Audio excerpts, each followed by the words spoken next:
Year ending లో హైడ్రా అధికారులు కూల్చివేతలతో హడలెత్తిస్తున్నారు. హైదరాబాద్ కాజాగూడలో కూల్చివేతలు చేపట్టారు. భగీరథమ్మ చెరువు బఫర్ జోన్ లో నిర్మించిన అక్రమ నిర్మాణాలు నేలమట్టం చేశారు.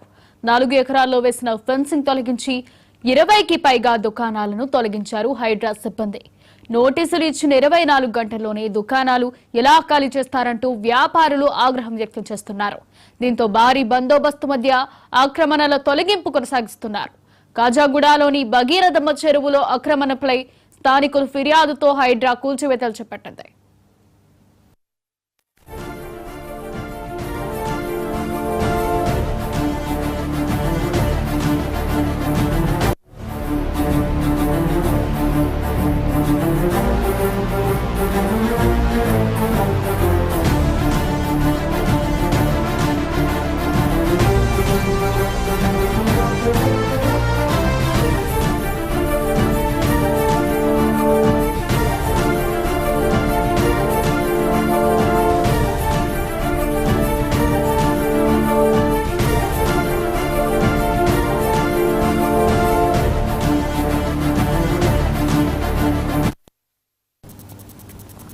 ఇయర్ ఎండింగ్ లో హైడ్రా అధికారులు కూల్చివేతలతో హడలెత్తిస్తున్నారు.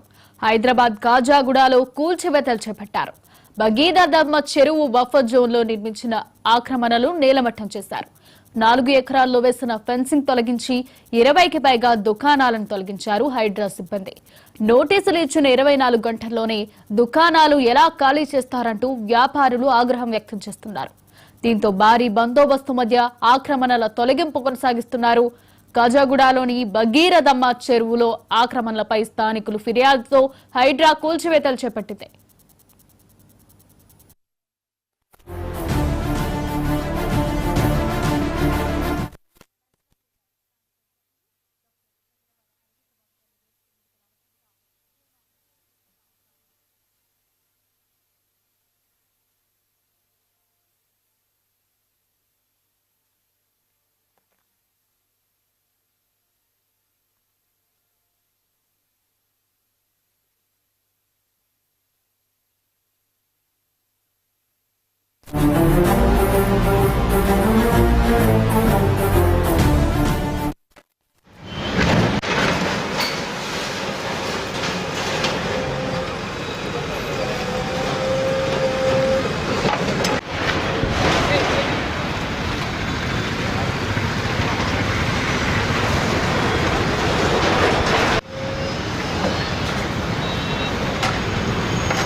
ఇయర్ ఎండింగ్ లో హైడ్రా అధికారులు కూల్చివేతలతో హడలెత్తిస్తున్నారు. హైదరాబాద్ కాజాగూడలో కూల్చివేతలు చేపట్టారు. ఇక ఇదే అంశంపై మరింత సమాచారాన్ని మా ప్రతినిధి రామ్ నరేష్ అందిస్తారు. రామ్ నరేష్, చెప్పండి. ఇయర్ ఎండింగ్ లో కూడా హైడ్రా కూల్చివేతలు అయితే కొనసాగుతున్నాయి. ప్రధానంగా మనం చూసుకుంటే కాజాగూడ పెద్ద చెరువు వద్ద ఉన్న 4 ఎకరాల్లో ఫెన్సింగ్ వేసుకొని ఏదైతే షెడ్లు ఉన్నాయో ఆ షెడ్లన్నింటిని కూడా హైడ్రా అధికారులు ఉదయం నుంచే కూల్చివేతలు చేపట్టారు. నిన్న నోటీసులు ఇచ్చిన అధికారులు ఈ రోజు వచ్చేసి కూల్చివేతలు చేపట్టడంతో అక్కడున్న వ్యాపారస్తులంతా కూడా ఆగ్రహం వ్యక్తం చేసిన పరిస్థితి. అంటే 24 గంటలు గడవక ముందే నోటీసులు ఇచ్చి 24 గంటలు గడవక ముందే ఎలా కూల్చివేస్తారు అని చెప్పేసి వాళ్ళంతా అధికారులతో వాగ్వివాదం దిగారు. అయితే పోలీసు బందోబస్తు మధ్య అయితే ఉదయం నుంచి కూల్చివేతలు కొనసాగుతున్నాయి. అక్కడ ఉన్న షెడ్లను మొత్తాన్ని కూడా జేసీబీలతో అధికారులు పూర్తిగా ధ్వంసం చేయడంతో అక్కడ ఉన్న బాధితులంతా కూడా వాళ్ళ సామాన్లు తీసుకునేందుకు చాలా ఇబ్బందులు పడుతున్న పరిస్థితి ఉంది. ఒకవైపు ప్రభుత్వం అంటే ప్రజాపాలన అని చెప్తూనే ఇక్కడ హైడ్రా పేరుతో ఎందుకు ఇంత తొందరగా కూల్చివేతలు చేపడుతున్నారు, తాము ఎలాంటి ఆక్రమణలకు పాల్పడలేదని చెప్పేసి బాధితులు చెప్తుంటే, మరోవైపు అధికారులు మాత్రం దీనికి సంబంధించేసి మాకు అక్కడ కాజాగూడ పెద్ద చెరువుకు సంబంధించేసి అక్కడ ఉన్న కాలనీ నుంచి ఫిర్యాదులు వచ్చాయి. ఈ చెరువుకు సంబంధించి 4 ఎకరాలకు సంబంధించేసి ఆక్రమణలకు గురయ్యాయని చెప్పేసి ఫిర్యాదులు రావడంతో విచారణ చేపట్టిన తర్వాత నోటీసులు ఇచ్చాము. నోటీసులు ఇచ్చినప్పటికీ మీరు ఖాళీ చేయలేదు కాబట్టి మేము ఈ కూల్చివేతలు చేపట్టామని చెప్పేసి అధికారులు చెప్తున్నారు. అయితే బాధితులు మాత్రం 24 గంటలు అంటే నిన్న నోటీసులు ఇచ్చారు, ఈ రోజుకు తమను ఖాళీ చేయమంటే ఎలా ఖాళీ చేయాలి, ఈ ఉన్న పలంగా వెళ్ళాలంటే ఎక్కడికి వెళ్ళాలని చెప్పేసి బాధితులంతా అధికారుల తీరుపై ఆగ్రహం వ్యక్తం చేసిన పరిస్థితి ఉంది. అయితే బాధితులు ఆగ్రహం వ్యక్తం చేసినప్పటికీ అధికారులు మాత్రం ఎక్కడ వెనకడుగు వేయకుండా మొత్తం కూల్చివేతలు అయితే చేపట్టారు. అక్కడ ఉన్న దాదాపు 20 షెడ్లను పూర్తిగా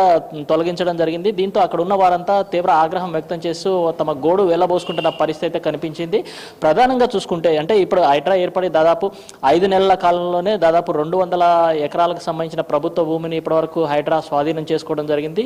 మొన్న రీసెంట్గా అంటే 5 నెలలకు సంబంధించిన వార్షిక నివేదిక సమయంలో కూడా రంగనాథ్ కొన్ని కీలక వ్యాఖ్యలు చేశాడు. ఏదైతే ఆక్రమణలు ఉంటే మాత్రం ఆక్రమణల విషయంలో హైడ్రా ఎక్కడ వెనకడుగు వేయదు, ముందున్నది అంటే హైడ్రా 2.0 కూడా ఉంటుంది అని చెప్పేసి ఆయన చెప్పడం జరిగింది. ఈ నేపథ్యంలోనే ఈ రోజు ఇయర్ ఎండింగ్ ఉన్నప్పటికీ కూడా ఉదయం నుంచి హైడ్రా అధికారులు మాత్రం కూల్చివేతల విషయంలో ఎక్కడా వెనకడుగు వేయకుండా జేసీబీలతో అక్కడ ఉన్న దాదాపు 20 షెడ్లను పూర్తిగా తొలగించడం జరిగింది.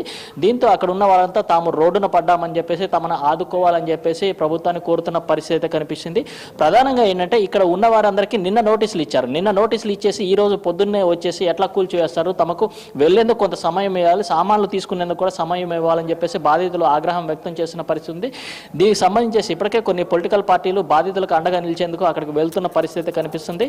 ప్రధానంగా చూసుకుంటే హైడ్రా ఏదైనా కూల్చివేతలు చేసేటప్పుడు కనీసం వారికి అంటే సామాన్లు తీసుకునే సమయం ఇవ్వాలని చెప్పేసి కోరుతున్న పరిస్థితి అయితే ఉంది. ప్రధానంగా ఏంటంటే ఇక్కడ కాజాగూడకు సంబంధించి భగీరథ పెద్ద చెరువు FTL పరిధిలో 4 ఎకరాలు ప్రభుత్వ భూమిని ఆక్రమించారని చెప్పేసి కంప్లైంట్లు వచ్చాయి. దీనికి సంబంధించి హైడ్రా అధికారులు మొత్తం FTL పరిధి ఎంత ఉందనేది మొత్తం కూడా ఐడెంటిఫై చేసిన తర్వాత నిన్న నోటీసులు ఇచ్చారు. నోటీసులు ఇచ్చేసి ఈరోజు ఉదయం హైడ్రా సిబ్బంది దాదాపు 3 టీంలు అక్కడికి చేరుకొని మొత్తం కూల్చివేతలు అయితే చేపడుతున్నాయి. ప్రస్తుతానికైతే ఇంకా కూల్చివేతలు కొనసాగుతున్నాయి. ఆ ప్రాంతంలో ఉన్న మరొక 7-8 షెడ్లను కూడా కూల్చేందుకు అధికారులు ఏర్పాట్లు అయితే చేస్తున్నారు. అధికారుల తీరుపై మాత్రం స్థానికులంతా తీవ్ర ఆగ్రహం వ్యక్తం చేస్తున్నారు. ఆక్రమణలు ఉంటే నోటీసులు ఇచ్చినప్పుడు తాము ఖాళీ చేసేందుకు కనీసం 48 గంటలైనా సమయం ఇవ్వాలని చెప్పేసి బాధితులు కోరుతున్న పరిస్థితి ఉంది. ఇది అక్కడ కాజాగూడ వద్ద తాజా పరిస్థితి. అయితే రామ్ నరేష్, నోటీసులు ఇచ్చిన 24 గంటల్లోనే కూల్చేయడం మొదలు పెట్టారు అధికారులు. ప్రజలైతే ఆవేదన వ్యక్తం చేస్తున్నారు. ఇంకా ఖాళీ చేయడానికి కూడా టైం ఇవ్వకుండా నిన్న రాత్రి నోటీసులు ఇచ్చి ఇప్పుడు కూల్చేస్తున్నారని అంటున్నారు. అయితే దీని మీద అధికారులు ఏమంటున్నారు, ప్రజలు అట్లా స్పందిస్తుంటే? దీనిపై అధికారులు మాత్రం తాము నోటీసులు ఇచ్చాం కాబట్టి మీరు వెంటనే ఖాళీ చేయాలి, ఇదంతా మీరంతా ఆక్యుపై చేసుకున్నారు కాబట్టి నోటీసులు ఇచ్చాము, ఇది ప్రభుత్వానికి సంబంధించిన అంటే చెరువుకు సంబంధించిన FTL జోను, దీంట్లో మీరు అనధికారికంగా వచ్చి షెడ్లు వేసుకున్నారు కాబట్టి మేము తొలగించాలని చెప్పేసి నోటీసులు ఇచ్చాము, నోటీసులు ఇచ్చిన వెంటనే ఖాళీ చేయాలని చెప్పేసి అధికారులు వెర్షన్ చెప్తున్నారు. అయితే తాము సామాన్లు తీసుకునేందుకు సమయం ఇవ్వాలి, అంటే కనీసం సాయంత్రం వరకైనా సమయం ఇవ్వండి, మేము దాంట్లో ఉన్న సామాన్లు ఆ షెడ్లలో ఉన్న సామాన్లు తీసుకుంటామని చెప్పేసి బాధితులు వాళ్ళ కాళ్ళ మీద పడి ప్రాధాయపడిన పరిస్థితులు కూడా కనిపించాయి. అయితే అధికారులు మాత్రం ఎక్కడ కనికరం చూపించకుండా ఆ షెడ్లను మొత్తాన్ని కూడా కూల్చివేయడం జరిగింది. దీంతో అధికారుల తీరుపై స్థానికులు కూడా తీవ్ర ఆగ్రహం వ్యక్తం చేస్తున్నారు. ఎందుకంటే పెద్దల విషయంలో సమయం ఇస్తారు కానీ పేదవాళ్ళ విషయంలో ఎందుకు ఇంత దూకుడుగా వ్యవహరిస్తున్నారు అంటే నిన్న నోటీసులు ఇచ్చారు. నోటీసులు ఇచ్చినప్పుడు వాళ్ళకి క్లియర్గా వాళ్ళు షెడ్లు తొలగించాలంటే ఉదయం వచ్చి మీరు కనీసం సమయం ఇస్తే వాళ్ళు సామాన్లు తీసుకునేందుకు అవకాశం ఉంటుంది. అలా లేకుండా ఎట్లా ఉన్న పలంగా ఎట్లా కూల్చివేస్తారు? వాళ్ళు రూపాయి కూడబెట్టుకొని ఈ వ్యాపారాలు చేసుకుంటున్న వారి మీద మీరు ఇంత కఠినంగా ఎందుకు వ్యవహరిస్తున్నారని చెప్పేసి అక్కడ ఉన్న వాళ్ళంతా ఆగ్రహం వ్యక్తం చేసిన పరిస్థితి ఉంది. అయినప్పటికీ అధికారులు మాత్రం ఎక్కడా వెనకడికేయకుండా జేసీబీలతో మొత్తాన్ని కూడా కూల్చివేయడం జరిగింది. వాళ్ళ సామాన్లు కూడా దాంట్లోనే ఉండిపోయాయి. దీంతో బాధితులంతా ఒక్కసారిగా ఆవేదన వ్యక్తం చేస్తూ ఆ ఉన్న సామాన్లు ఏదైతే ఉన్నా వాటిని ట్రాలీల్లో తరలించే ఏర్పాట్లు అయితే చేసుకుంటున్నారు. మొత్తంగా చూసుకుంటే అధికారుల తీరుపై అంటే హైడ్రా అనేది చెరువులు కాపాడటానికి ప్రభుత్వ భూములు కాపాడటానికి ఉంది, దానికి మేము సపోర్ట్ చేస్తాం. కానీ ఇట్లా ఉన్న పలంగా వచ్చేసి నోటీసులు ఇచ్చిన 24 గంటల్లోనే కూల్చివేతలు చేపట్టడం కరెక్ట్ కాదు అని చెప్పేసి బాధితులు చెప్తున్నారు. తమకు సమయం ఇస్తే తామే ఖాళీ చేసేందుకు సిద్ధంగా ఉన్నామని కూడా వాళ్ళు చెప్తున్న పరిస్థితి ఉంది. Thank you Ram Naresh.